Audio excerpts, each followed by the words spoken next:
Hello and welcome to Nightly Scroll. I'm Hayley Caronia. Happy Friday to everyone in the chat. Thank you for spending your Friday evening with me. It is 6 p.m. Eastern time. You got to watch on Rumble, right? Rumble.com/Hayley is where you can watch Nightly Scroll in full. So if you're watching on X or if you're watching on Facebook, come on over to Rumble so you can watch the whole show. The show, we start off with more serious news off the top, and then the wheels come off towards the end. So you don't want to miss the end. That's the good part. We have fun. And especially on this Friday episode, we're going to do blind reactions. We're going to do question and answer. So we have a lot to get to. Portlanders are protesting President Trump's deployment of National Guard troops in the weirdest way possible. Also, Harvard University has hired a drag queen as a professor. More Biden family weirdness we're going to get into. Also, I've got scrolling time. Like I said, blind reactions, more fun stuff ahead. So put your phones on Do Not Disturb. Nightly Scroll starts. I'm going to try to attempt to pronounce this woman's name, but this is a Portland city councilor. And here she is providing tips and tricks for protesters on how to avoid law enforcement. Listen to this. Hello, everyone. It's Portland City Councilor Angelita Murillo. Here are some ways that you can protect yourself while organizing for your community. Local journalists like Kevin Foster, who are on the ground at the ICE building, have captured video footage showing that there are unidentified black helicopters flying over the ICE building, and we suspect that they are using that to gather data on people. There are facial recognition technology devices used at most federal buildings, and most people think that they can beat that by covering their faces, but if you just cover the lower half, guess what? You have left your eyes and eyebrows, which are the most identifiable part of you. Even if you do cover your face successfully, some technology can also track your gait and the way that you walk in order to create a pattern that's just identifiable to you, just like a fingerprint. And guess what? Your phone, you should consider this a tracker and a listening device at all times. With your phone, they can track your location, they can see who you met with. If you happen to organize with a bunch of different people and you all took the bus to the same secure location, guess what? They have a pattern of who you organize with and who you talk to and how long and why. So you should get a Faraday cage which blocks the signal from your phone. You should disable fingerprint and facial recognition technology to unlock your phone. And you should have a PIN that is longer than 4 numbers. If you're going to regularly protest, I also highly recommend going to your local grocery store, buying a burner phone in cash, and using encrypted apps like Signal to communicate with people and having disappearing messages on. You should attend protests with people you know and trust, and you should have someone trusted at home who has everyone's insurance information, everyone's job information, and is acting as jail support in case anything happens to their friends. I believe that we will win, but we have to be smarter. And we have to be better organized than our opposition because they have every tool available to them and we do not. Our opposition? I mean, she's talking about law enforcement like, it's this us versus them narrative, that it's the law enforcement that is the enemy of the people. Meanwhile, if you are a peaceful protester, you don't need to heed any of these warnings. You don't need to get burner phones. You don't need to make sure that you have trusted people who know all of your information in case you go to jail. Peaceful protesters aren't being thrown in jail. If you are peaceful, why would you need law enforcement to not be able to track your whereabouts or know where you're meeting up with people or who you're organizing with? Unless this is, of course, a criminal enterprise. Unless, of course, you're being funded by a group that you don't want law enforcement to know about, or you are indeed not a peaceful protester, which is, of course, not protected under the First Amendment. It is funny how she was warning to have, information on hand in case, you get arrested, which is not typical for peaceful protesters. So it's kind of like she knows she's giving tips and tricks to her constituency that she thinks is going to get in trouble. She knows that the kinds of protests that these people are going to are not protected. And yet she is still advocating for these people to go out and wreak havoc and be able to do so undetected by police. Meanwhile, other protesters in Portland are taking a more peaceful approach, although this could be violating people's eyeballs. Listen to this. One of Portland's most unique events is planning an equally unique response to the National Guard's deployment, an emergency World Naked Bike Ride. The World Naked Bike Ride usually happens every summer. People bike in the buff to protest pollution from other forms of transportation and call attention to cyclist safety. In a new post on Instagram, organizers say they are getting ready to ride for another cause, responding to what they call the militarization of our city. It's funny how we talk about this, right? How the protests, they really just show up and show out no matter what the cause is, right? insert leftist cause here, and they're out and about, right? They organize, they get a group together. So it's funny how this started as a climate change thing. Why you need to be naked, I'm not sure. Is it because us wearing clothes contributes to climate change? Maybe. I don't know. These are also weird hippy dippy people who live in Portland. So whatever. Maybe they're just, this is what they do. But it started out climate change and cycle safety. Now it's the quote militarization of the city. And what does showing up naked do? What does riding your bike naked do? That also can't feel very good. If I had to guess, riding a bike naked is not something that I would do. Not in my free time. Not to protest anything, certainly, because you know where I stand on this. They do nothing. But certainly showing up and riding around on your bike naked is definitely going to send President Trump a message. It's going to send President Trump the message that you are totally mentally ill and maybe more troops are needed to handle whatever is going on there. But a creator is based in the Portland area, and he puts on social media, he's an independent journalist, and he puts these videos out of what living in these cities in the Pacific Northwest actually looks like. The homelessness crisis, the drug epidemic. This is what living in Portland, Oregon looks like. Watch this. Just absolute psychotic people. They are crawling around on the floor. They are jumping around. They're clearly on drugs, groaning and under the influence. This woman is walking into traffic, directly into traffic. People just in distress. This is death. Being on the streets, yeah. This is death. This is not life. At the end of the video there, he interviewed someone who is not homeless, and she says, this is death. This is not life. This is not the way to live. And of course, when you hear these mayors and the governors of these cities that Trump is sending National Guard troops to, they say, we don't need this here. We're fine. Everything is fine. This is a great place to live. Everyone loves it. And then you see videos like this and it's like, no, you're gaslighting us. You're gaslighting the American people. You're gaslighting the people who actually live in these cities and have to trip over these people and all the needles and the human feces and everything that is on the ground. What purpose other than to save your own ass, is it to lie? You're just lying. You're lying to the people that you are supposed to be serving. And this is not what an American city should look like. It's just not. So it is very sad. But when you hear these Democrat politicians, they're lying and lying and lying. And I hate to see videos like this, but it just goes to show that these are lies, right? That these Democrat politicians who say that everything is fine, they are lying through their teeth and they don't want you to believe your eyes. So thank goodness for independent creators and new media who can actually shed some light on this situation and show the rest of America that, yeah, maybe sending these troops in, maybe it is justified.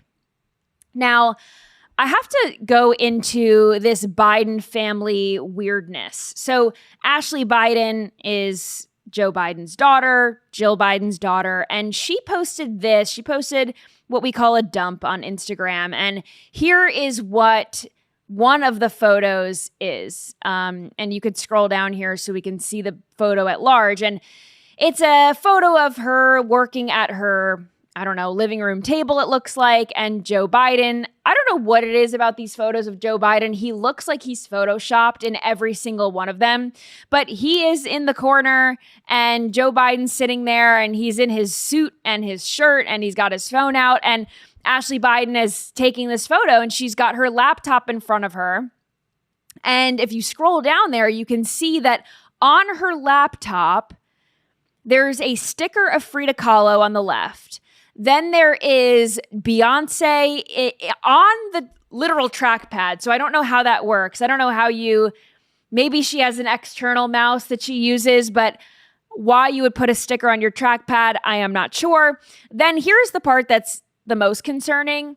There's a sticker of her own mother, Dr. Jill Biden, of course, and it says, "It's Jill, Dr. Biden, if you're nasty."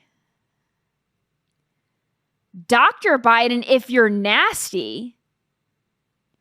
Who, first of all, odd that this sticker exists. Even stranger that Ashley Biden bought that sticker of her mom. Dr. Biden, if you're nasty, is that most children, no matter how old you are, do not want to picture their parents having sex or anything like that. We're all just immaculately concepted, right? Like no one wants to think about this. And it's just odd that you would put this on your laptop, the Beyonce sticker on the trackpad, weird. The kind of if you're nasty, I mean, who wants to think of their mom in a nasty way? Who wants to think I don't quite understand even the meaning of it. Like, is it really sexual or is it something else? I don't really know. But I think it's more like when people say, like, call you daddy or something. Where it's like, call me doctor if you're feeling nasty. Like, I don't understand why you would do this. I don't understand really the meaning behind the sticker, but why a daughter would buy that sticker of their own mother, I don't know. Also, can you throw up the photo one more time? Because when I first saw it, the most shocking thing to me was whatever's going on in the background. So if you could scroll up. What do you think that is in the back? Those blobs. Plants, perhaps? Okay. After looking at it for a long time, I said, that is a plant on the table. But at first I was like, are those birds? Are they statues? Like, at first glance, I had no idea what was going on back there. It looked a little creepy to me, but I did stare at the photo for longer than I would like to admit to figure out that was a plant. But yeah, I had no idea at first. So it is funny that Joe Biden does look like he was photoshopped in. Right? He does, yeah. It just doesn't look natural, and everything else is kind of in focus and he's kind of blurred. I don't know. It's odd. Also weird to post your laptop with your emails open. Again, it's a little blurry, but you could zoom in and see who she's emailing. I mean, it's all very contrived and weird. So I just figured we would get into some Biden family weirdness because, that's how they do. But I want to go into this other story now. A woman in Maine received ballots in her Amazon package. So this is in Newburgh, Maine. This woman said she ordered paper plates, rice, and coffee from Amazon, and it all comes in one package. You know how you can click the little button that says send them all in one package or whatever to save on shipping costs and boxes and to save the environment or whatever. If you order a bunch of things and they're supposed to come in the same day, Amazon will just put it all in the same box. Well, so she bought these random items, but when she saw the package, she said that it looked like it had already been opened and retaped. So off the bat, she was like, something's off about this package. Then she opened the package and realized that no one stole from it or tampered with it. They put ballots inside the Amazon package, and these are blank Maine state ballots for the upcoming November election. Interesting. So everything was fine with her package. She got the rice. She got the, I probably wouldn't eat this rice knowing that someone with nefarious intent, let's just say, potentially, was tampering with the package. I wouldn't eat the coffee. I wouldn't eat the rice, whatever else she bought. I wouldn't use that, or the paper plates. But she called the Newburgh town office straight away, handed the ballots over. Thankfully, the woman who received this package with ballots said, I'm going to hand this over to authorities rather than fill all of them out and vote 100 times because, people probably do that. And people would probably, if given the opportunity, they might do something nefarious with them. But she handed them over to local authorities. And this is what the Secretary of State said. This is Shenna Bellows. She said in a statement, "Safe and secure elections are my top priority. As soon as we became aware of the allegations of ballots being received outside the appropriate chain of custody, I immediately initiated an investigation through my Secretary of State's Law Enforcement Division. Law enforcement is working diligently to determine who is responsible, and they will be held accountable. We will not stop until we have answers." But this brings up more concerns, right? Because this is clearly not the only woman who got this.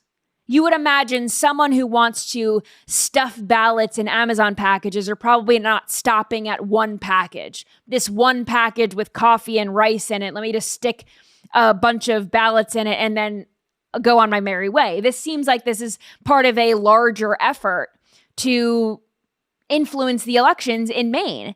And Republican leaders in the Maine legislature, the state legislature, they have sent a letter to the DOJ. They have sent the letter to Attorney General Pam Bondi, also FBI Director Kash Patel, requesting a federal investigation as well, which I totally agree with because, again, if it's happening in Maine and it happened to this one woman, who's to say that this is not happening all over? And who is to say that it's not happening in states like California and other blue states that push mail-in ballots heavy?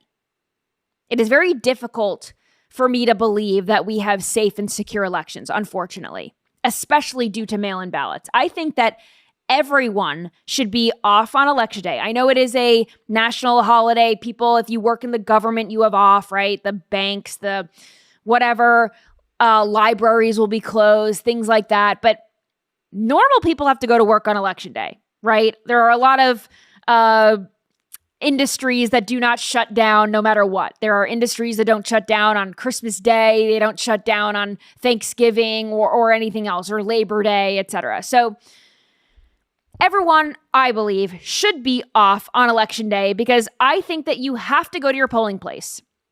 I think you should have to show up in person. You have all damn year to figure out how to get there if you need assistance or whatever. We all know when election day is. You can look it up. The election days for the next few years. Figure it out. Figure out how to get there. Figure out how to show up in person and to vote in person. That is my take. Show your ID. Vote early if you can't make it on election day. But if you have to order an absentee ballot for whatever reason, maybe you're serving overseas, by all means, do that and go through that process. But I don't see how anyone should be able to have 5 to 10 ballots sent to their house, and it's got the names of the last, 10 families who have lived in that house. I mean, there's too much room for error. And again, not everyone who receives these ballots is going to do the right thing. They're not all going to respond like this woman in Maine responded, immediately calling authorities and bringing this to their attention and then launching an investigation after that. How often is this happening? Where is it happening? And are these ballots getting into the hands of people who will do the right thing or the wrong thing? I hate to admit that I don't have faith in humanity, but when it comes to certain things like this, I just don't. So this is very concerning. But speaking of elections, President Trump likes to troll that he is also going to run in 2028. He sells 2028 hats.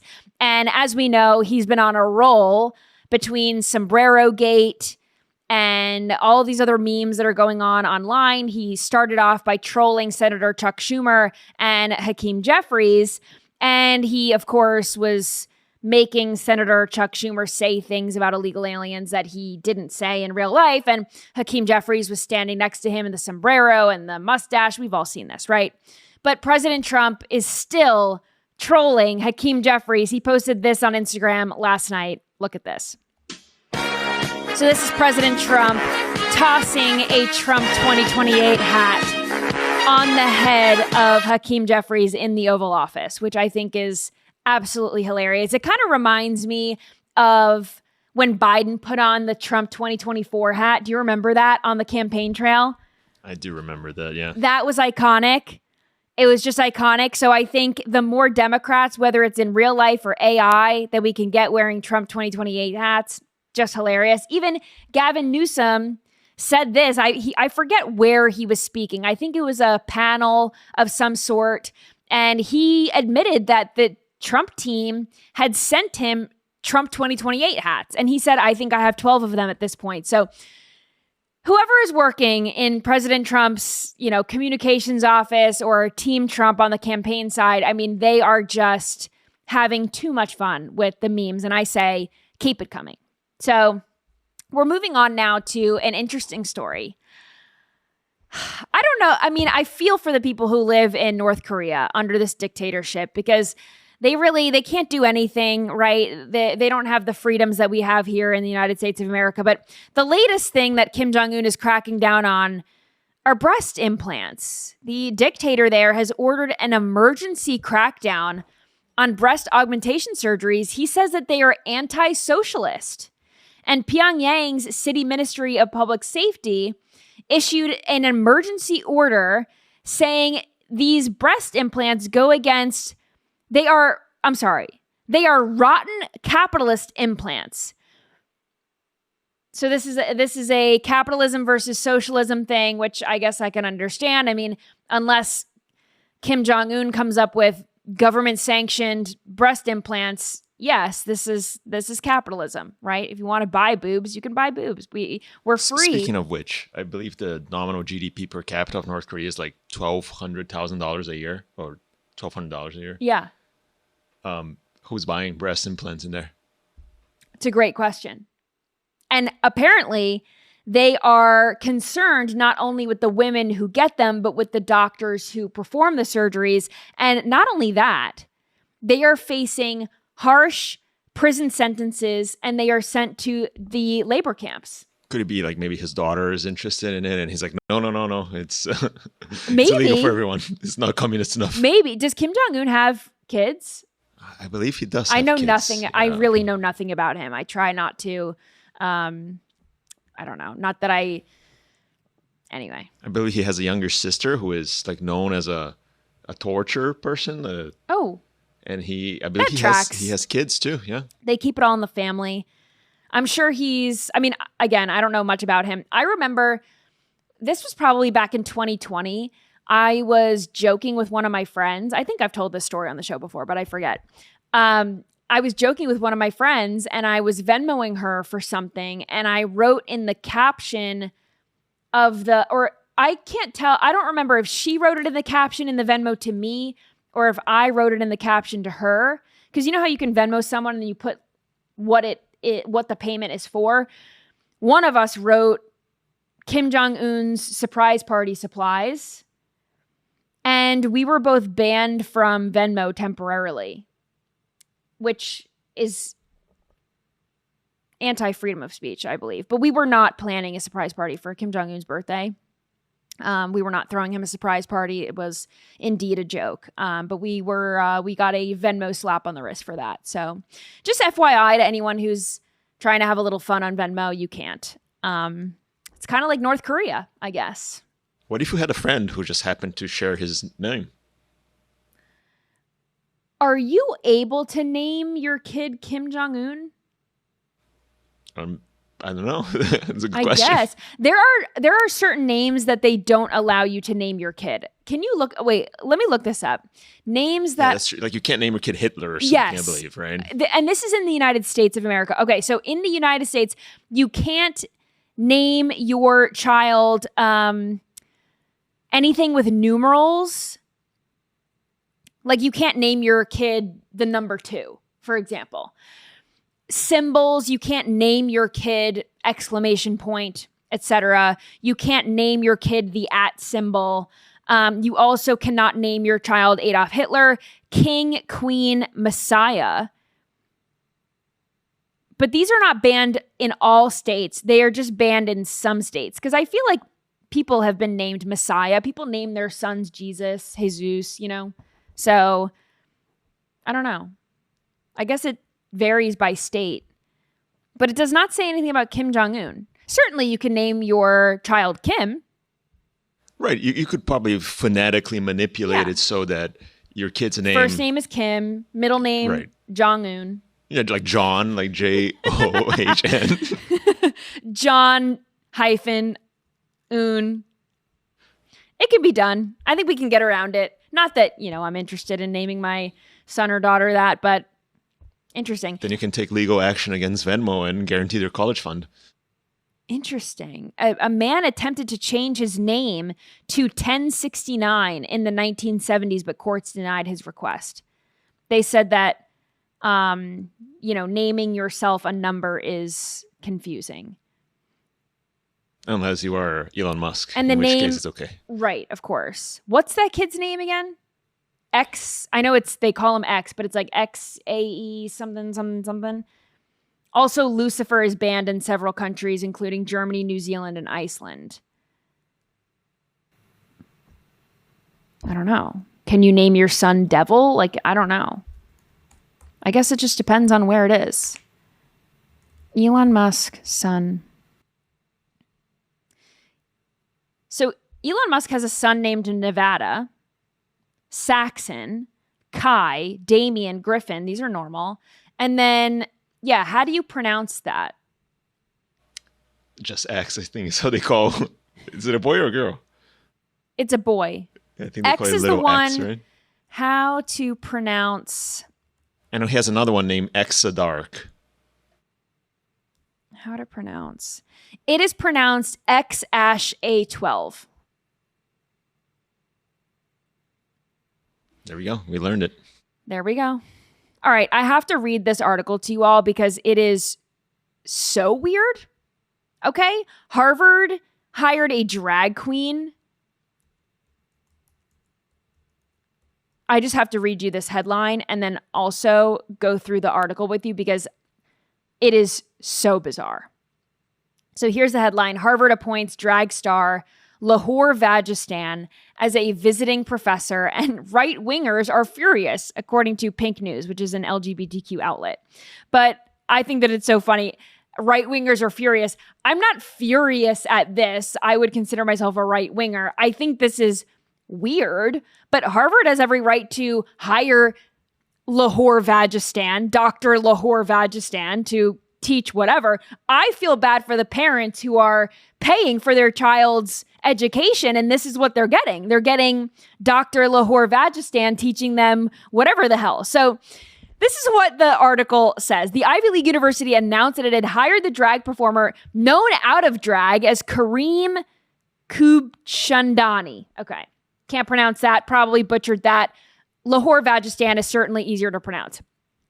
This person is going to give lectures as part of its Studies of Gender and Sexuality program. Makes sense. The fact that people go to Harvard and study this crap is beyond me. But this goes on, right? The performance artist and researcher holds a bachelor degree in sociology and anthropology, as well as a master's degree and PhD in performance studies from Northwestern University. You can get a PhD in performance studies? What does that entail? You get your PhD so that you could be Dr. Drag Queen? I don't get that. Who gets a PhD in performance studies? I feel Imagine the plot twist if she was actually a physics professor or something. Right. And then it would be like, cool. I don't even think this person is necessarily showing up to work in drag. They might. I mean, they're teaching gender and sexuality, so it seems fine. But to do that, and I guess they would be free to do that, but I think that this guy, Kareem, whatever, is just going to show up as like his normal self, the PhD in performance studies, and he's just going to teach kids about, here. His research focuses on the intersection of queer nightlife, global politics, ethnography, and the South Asian diaspora, also drag. So queer nightlife, global politics, where those things meet. That's this guy's expertise. Wow. He's written at least 7 academic journals. 7 academic journals have published his work. And he is going to, quote, bring the nightclub to the classroom. So Harvard educated means you might be an expert in drag.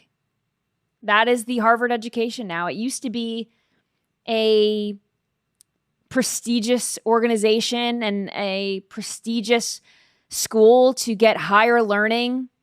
And now it's just woke drag queens. Dr. Lahore Vajistan is going to teach you about the intersection between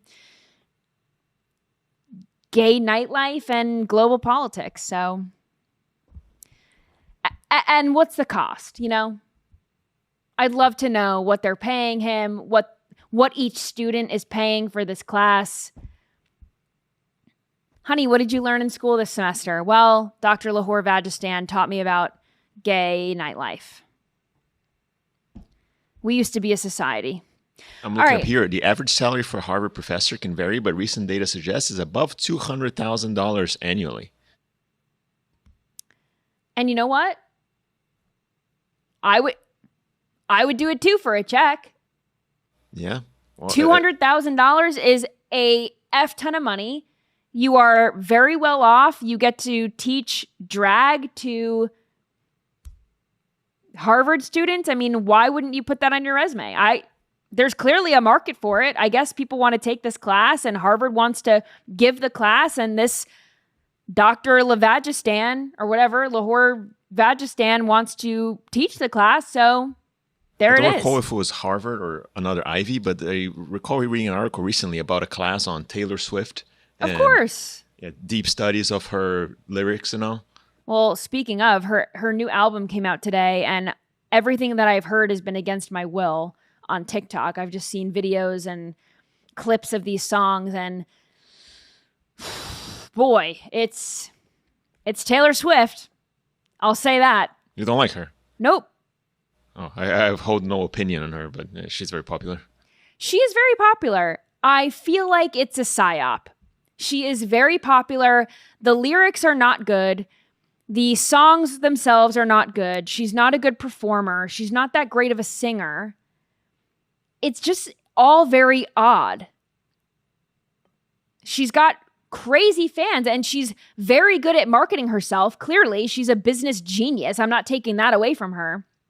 But I don't know. I don't really understand the hype. I'm not impressed with anything that I've heard, the snippets on TikTok, and it just seems like even some of her fans are not impressed with this new album. So people said that her lyrics are not the same, that she has maybe dumbed down her lyrics so that Travis Kelce, her fiance, could understand them.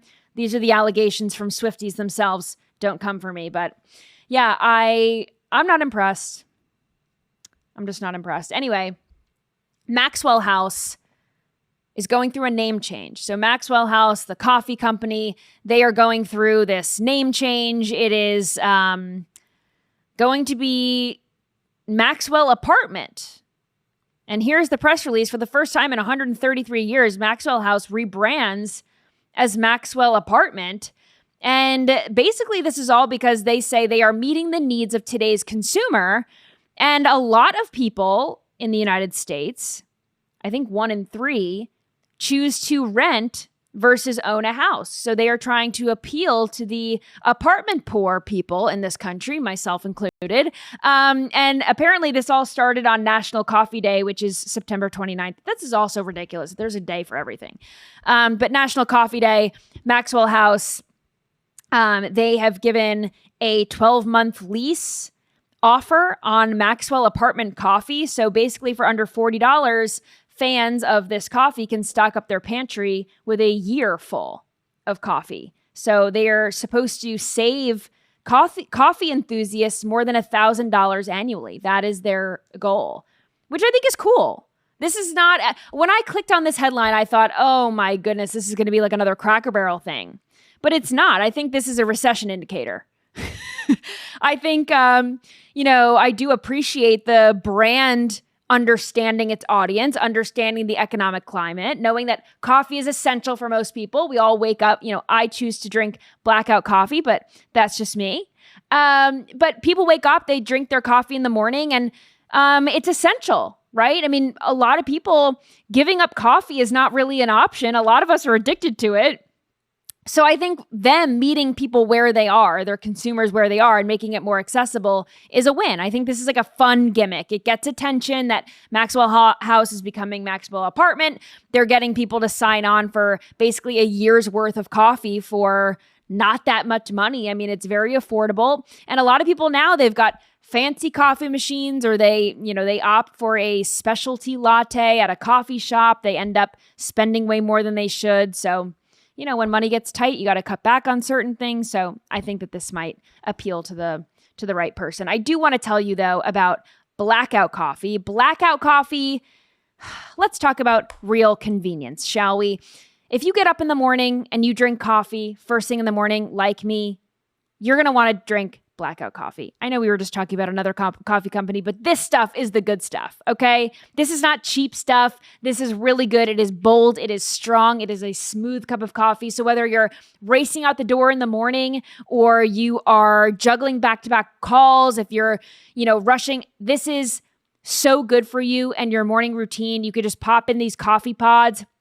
These aren't your average grocery store pods. They are packed with fresh roasted coffee that is brewed right here in Florida. And you don't have to live in Florida to get it. They ship fast and fresh to all 50 states. So go to blackoutcoffee.com/scroll and use code SCROLL for 20% off your first order.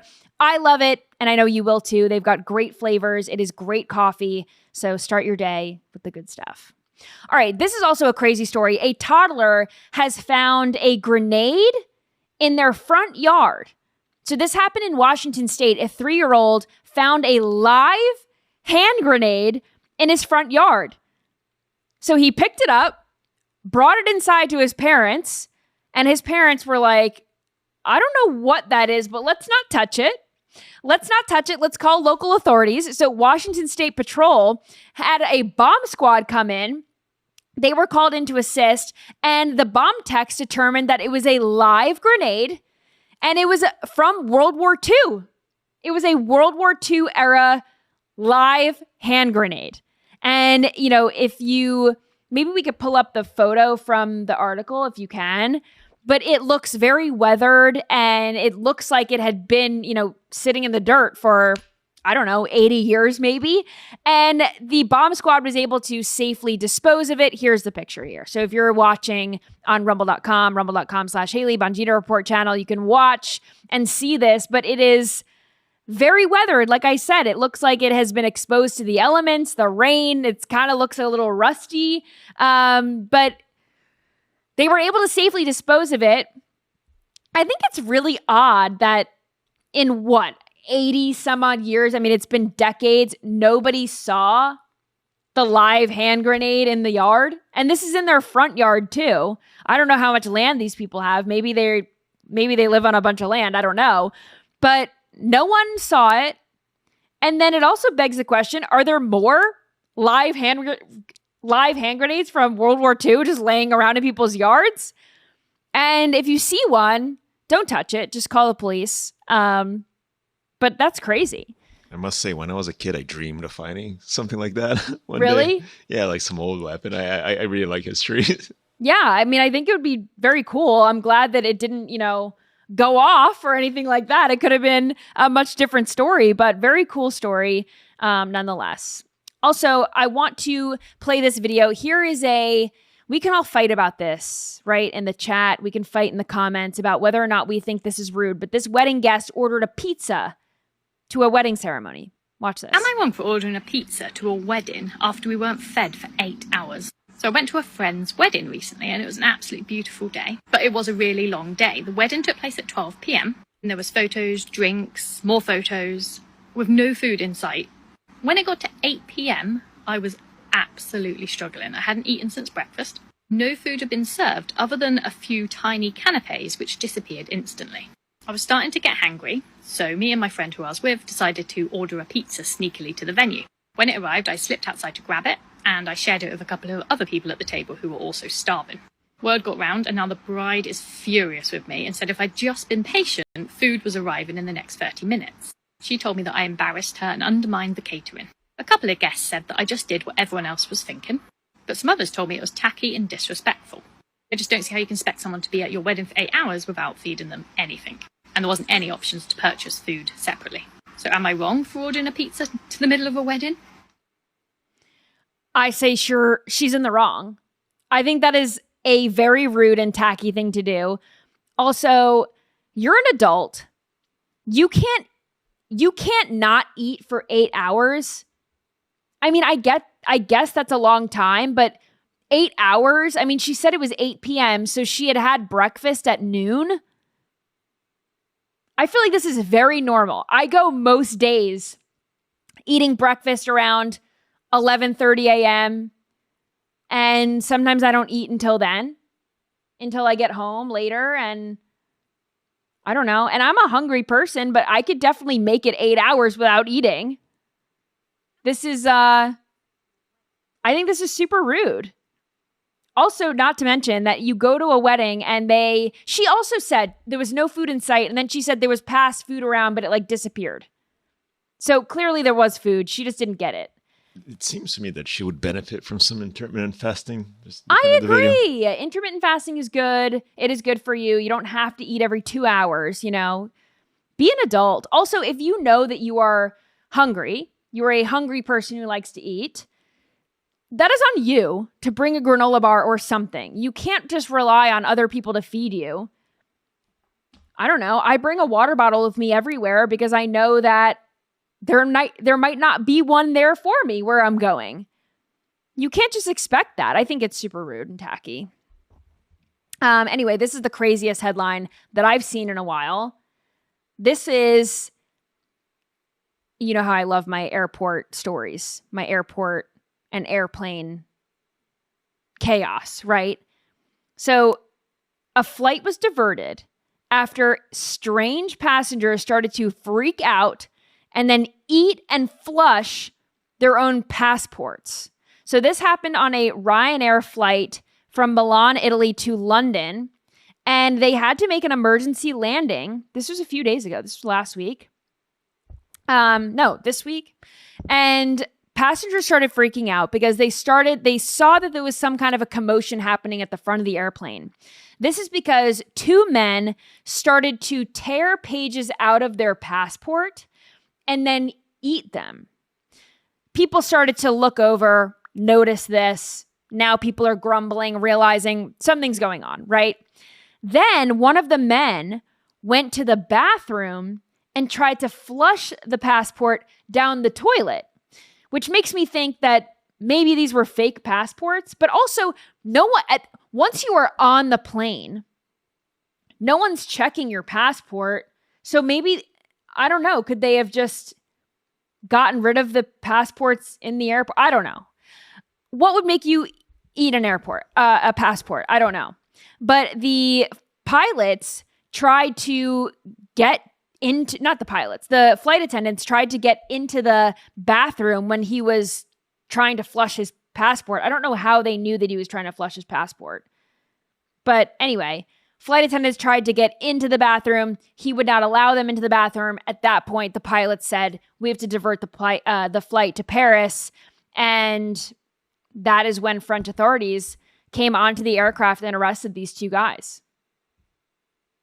What would be the purpose, do you think, of eating your own passport and trying to flush it down the toilet? It has to be fake, right?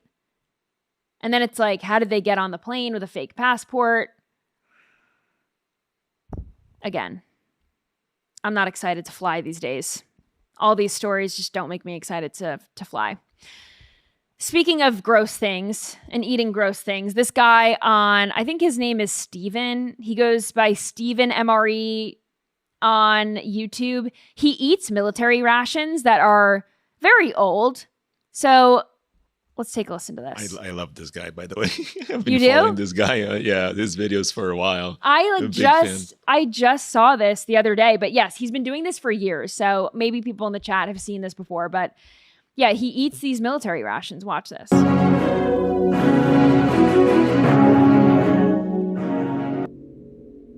So these are you could tell that the packaging is from a long time ago.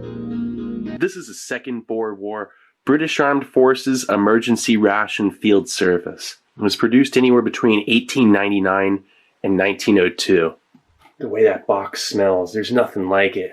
We're going to be cooking 118-year-old dried beef from the Boer War. That's fat or something. I'm biting down on that, and it's just, I don't know what that is. Yeah, it definitely smells like foul meat, you know? Meat and eggs. Eat cold or after heating by boiling can in water. Assorted biscuits, coffee, add 1/3 canteen cup of hot or cold water. A very tart, sweet, and satisfying fruit bar. Look at that thing. That's a beaut, isn't it? 1992. Was stored under utmost conditions. I always make poor food choices when I've been awake for a long time. Ew. You know, this is like one of those days. Those are eggs? So there's something about this right now that's even more satisfying than usual. So this was a 1992 data production, meal ready to eat individual. Menu 8. This is a slice of ham. Ugh. I'm going to go eat a tum. And there's, I don't know, some kind of juice on that ham slice. I don't know what it is, but not appetizing. Is his stomach made of Teflon or something? I don't understand how you can eat foul meat that is over 100 years old and not die. It speaks to the preservation, right, of these MREs. Yeah. The technology took leaps and bounds in that era. Yeah, absolutely. And then it makes you think too, because he taste tests a lot of different of these, you know, ready to eat meals, right? So some of them are from 2024. Some of them are from, 10 years ago. I would maybe try them from 10 years ago. I wouldn't go 100. That's crazy. Yeah, his videos are very nice. Like, he does have this like calming, like soothing quality. So it's like almost the Bob Ross of yes, the rations. Bob Ross of military rations. Yes. I wonder where he gets them. You can purchase them online. They're quite expensive. These vintage ones. I bet. Yeah, I don't know where he sources of the more peculiar ones there. I saw one too where he was eating lasagna or something. So that was 118-year-old beef, which is so foul. I can't even think about that. Then that was the breakfast from 1945, the meat and eggs one that you just mix with water. And then that ham slice was from 1992. That ham slice is older than I am. And the beef. Yeah, that's something. That is something. Anyway, let's get into some scrolling time. I love it. All right.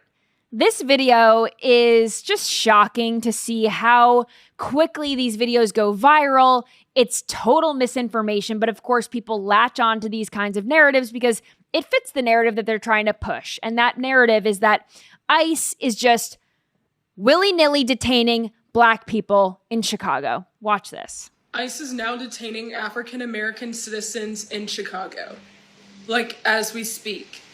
And governor has come out and said to record everything, narrate everything, make sure everything is documented, ask for their badge number, even if they refuse, get them on camera. But I'm gonna say that again. ICE is now detaining Black citizens in Chicago. For every Black American that got on the internet and this app and refused to talk about what ICE was doing and what is going on in our country, because I don't really care about the Hispanic community because they don't care about us, which is BS in of itself, but that's a whole nother conversation. We told you that we would be next, right? And y'all didn't listen. And look. So this is a sign for everyone to get off their damn high horses and start caring about what is going on in your communities and in your nation. Whether or not is this happening to someone who looks like you. Simply because we are human. This shit is not okay. And we've been yelling that. Yeah, so if you see that video and you're uninformed, you would think, oh my gosh, this is horrible. The Trump administration, they're just, they're picking black people up off the street and arresting them, detaining them, which of course is not happening. What DHS is doing, and they put out a statement, in the early morning hours of September 30th, allied federal law enforcement agencies with CBP, FBI, and ATF executed an enforcement operation in Chicago's South Shore area. Get this, a location known to be frequented by Tren de Aragua gang members and their associates. Some of the targeted subjects are believed to be involved in drug trafficking and distribution, weapons crimes, and immigration violators. So they had arrested a group of 37 people. Now, are they being targeted for their skin color? No. They are drug traffickers and criminals who might happen to have black skin or brown skin, but that is not why they are being picked up off of the street. They are being picked up off of the street and arrested because they are allegedly members of gangs and they have weapons crimes and drug offenses, like I just said. So again, then you see a video like that, it goes massively viral, and it's just fear-mongering because people think, oh my gosh, I'm black, ICE is going to pick me up off of the street and disappear me, like they say in the mainstream media. If you are not a Tren de Aragua gang member, don't worry about it. If you're not trafficking drugs, don't worry about it. You have nothing to worry about. Do what you're supposed to do and you have nothing to worry about. It's just totally ridiculous. All right, LSU students were protesting because this all was taking place at a presidential search committee. Former LSU president William Tate resigned back in May, and they're searching for a new one, right? So all of these LSU students, they just charged into this meeting where they're picking their new, or potentially meeting to pick a new president, and this is what that looked like. Watch. You fascist piece of shit! Get the f*** off me! Get the f*** off me! Am I being detained? Am I being detained? Am I being detained, sir? Am I being detained? Shame on you! Shame on you! Shame on you! Shame on you! Shame on you!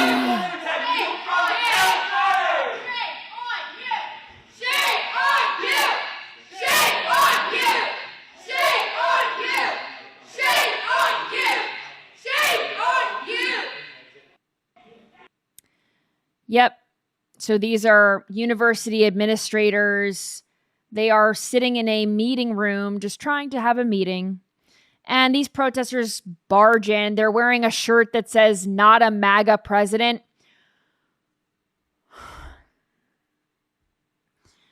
Who cares? Who cares? Am I the only person? I went to college. For 4 years. I couldn't tell you who the president of my college was. I never thought about it. It did not matter. I went to class. I did well. I graduated with honors. I had fun with my friends. I had the quintessential college experience. Did not know who the president. I could not tell you. If there was a gun to my head, I could not tell you the president.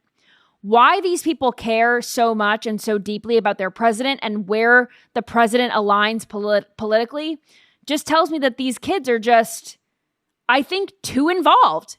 Be a college kid and don't worry about all this other stuff. I mean, what is the university president doing that is going to change their lives so much? I was a college student. I don't even remember who the president was or anything that they did or who they voted for or anything. Like, why does this even matter? Anyway, here's another protester. They were protesting a Turning Point event and they got, well, pretty vile. Watch. I'll be praying for you. Dickhead. Okay, thank you. Have a good day, ma'am. Jack off your dad last night? Have a good night, ma'am. Have a good night, ma'am. Well, that was a protester at a Turning Point event. The sign says F Turning Point. And then the funny part is the woman says, I can't call her a lady, but she's a woman. And she said, did you suck off your dad and then also your mom? Which is only a leftist would say that. Republicans' moms are not being sucked off. I would say that. I think this is just a liberal problem. Anyway, this person is talking about her liberal friends and having liberal friends versus having a MAGA dad and what that dynamic is like. Watch this. I love having super liberal friends and then also a super Republican dad, because my liberal friends will be like, well, just let your dad know that next time he wants to go out of the country, he can't. Yeah, if he wants to go on a nice luxurious vacation in Costa Rica, he is no longer welcome. And I'm like, I don't think you understand. That's not what my dad wants to do. My dad, last time I talked to my dad, he's building a bunker. He told me he's putting cans in the basement in case like they're coming. I don't know who they are, but I'm telling you, liberals, go enjoy life. Please go view the country, go see the world. It's beautiful, because I promise you, the MAGA people are not leaving their hometown. Okay, they're building bunkers. They're boring. They don't leave. My dad was like, just in case something were to happen, I built the bunker. And I'm like, you know what sounds better than living in a bunker with you? Dying in Costa Rica. So like, stop arguing. They don't want to leave anyway. This speaks to me as a conservative person that rarely leaves my hometown because I feel like I'm working all the time. So I don't really go on vacation much. And also, I would love a bunker. I would love a doomsday bunker. If I didn't live in an apartment and I had more space, I would totally be not a hoarder. What is it? Those people, the coupon, they clip the coupons and then they have like they stockpile water and food like in their. I would totally do that if I had the room. Why not just have non-perishable food? I'm going to be like the guy eating 118-year-old beef because I'm just going to have it in my garage one day. I have a supply of food. Yeah, of course you should. Ammunition as well is quite important. Yeah. You don't have to have a bunker to be prepared, but No. it would be nice, a cozy bunker. I would enjoy it too. I like it. And if you have a lot of money, like Mark Zuckerberg's building one hell of a bunker in Hawaii, but if you have a good amount of money, I see videos on TikTok. I'm going to have to find them and we'll play them next week. People get crazy with their bunkers. They're very nice. I would love to sit in one and they're like hidden. I saw one, they pushed a button and it was like their island in their kitchen kind of like lifted up and then there was a secret door. I love all that stuff. That is so cool. It's so cool. So yeah, this girl's totally right. I am not seeing the world and I am dreaming about my doomsday bunker one day. All right, do we have blind reactions? We'll end on those. I'm fighting very hard for border security, so important. I've already started building the wall. We built large sections and we're fixing up a lot of other sections that are a mess. So you have ports of entry, and we have great security at the ports of entry. And then you may have fencing or walls up and down, left and right, east and west. What can't he do, right? Our president. So if you're listening and not watching, you know how he uses the hand motions when he speaks. He talks with his hands like a true New Yorker, right? Talks with his hands and he does this. It looks like he's playing the accordion. So this person put an accordion in his hands, a fake accordion. But I think he should try it when he retires from being president in 3 years. Maybe he has a future doing that. All right, hit me with the next one. Did you do it? Did you do it? Did you do it? Yes. Just married and he officially took my last name. Hey.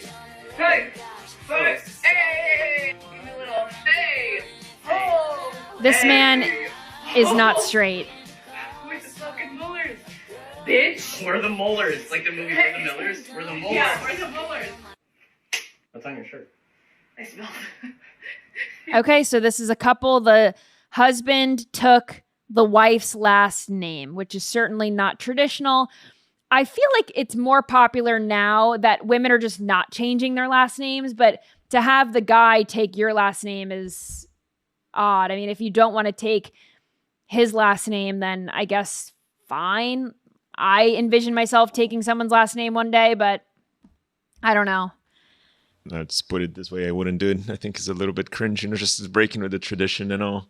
Yeah, I agree. The connotations, like you said, un poco gay, yeah. Well, he also is kind of acting gay in the video. I was getting gay vibes, so I wouldn't be shocked. Maybe I don't know. Yeah, I see these things. I see videos of girls proposing to their boyfriends or whatever. I'm like, this is so cringe. That could not be me. Could not be me. I could understand, if I fell in love with someone and their last name was like Gross or Dookie or something, I feel like I'm not taking this. But I can't see that happening. All right, so. this last one is about dating. So I would like your opinion Okay. on it. If you could give a single girl some dating advice, what would you say to her? How old? Let's say she's like 21. Oh, 21. Fuck. Just bring them all. Bring them all, because men are so immature that you're not gonna lock anyone down. Don't even start thinking yet about the husband stuff. But I will say, bang dudes quietly. Don't tell everybody. Shut the fuck up about it. Just go do your business. Bang girls, bang guys, fucking dogs, trans, whatever you want. But keep an eye out for the good ones in your college. Uh-huh. You know what I'm saying? Like, keep the solid dudes in your back pocket. Like, befriend them, but don't f them or date them or nothing until you're kind of like older and you're ready to like settle down with a boy. Yeah. And then call that guy up, like that one you had your eyes on. And I'd be like, what's up? Yeah, the solid dudes are not going to want to date you after you're ran through. That's horrible advice. Also, for a 21-year-old, the advice I would give is to get married. Like, I don't really subscribe to the advice, and people attribute this to Charlie Kirk and other people in conservative media who say, get married young, have more kids than you can afford. I don't believe in that. I believe in getting married to the right person. So if you're young, if you're 21 years old and you are with someone, I would say that's pretty young. I think as long as you know who this person is, I think the younger you are, the longer you have to date them to make sure that this is someone that you can grow with. Later in life, I think people know more of like who they are, and I think it's easier to get married and have that process go faster. But at 21 years old, I would say make sure you're marrying the right person. Make sure you travel with that person. Make sure you go through a hard time with that person. Make sure that this is someone who is going to be ride or die and someone that you can have children with and go through hard things with. But that advice, that's Tom Segura's wife, I believe, on the podcast. Yeah, I forgot what her name is. Mary P or something. I forget. The podcast called First Date. That is horrible advice, to sleep around and then hope that a good guy will like you later. I think that that's bad advice to give to young women. If I may add, I think just dating with intentionality, like, saying you're going to get married to the first person you meet in college, but, if you treat it trivially, you're going to get trivial results. Agreed. And I would also say, too, to the get married young, have more kids than you can afford, I don't think you should have more kids than you can afford. I think having an appropriate amount of kids that you can financially provide for is good advice. Well, having kids is also a good motivator. Yeah, it is. It's a good motivator, but I think being able to financially provide for all of the kids equally is also important, to not have more kids to the point where your first kid gets to go to college and then your third kid doesn't, or your first kid gets to go to private school and then your third kid doesn't. I just think being able to kind of have a financial plan in place before you have kids, and then you kind of have a plan of how many you want, I think is also important. But what do I know? I'm not married and I don't have kids, so don't hold me to it. But thank you for watching this episode of Nightly Scroll. I will be back here on Monday with a great interview for all of you, so I'm excited for you to see it. You can follow me at Hayley Caronia, Hayley, on most social media platforms, X, TikTok, Instagram, Truth Social, and I will see you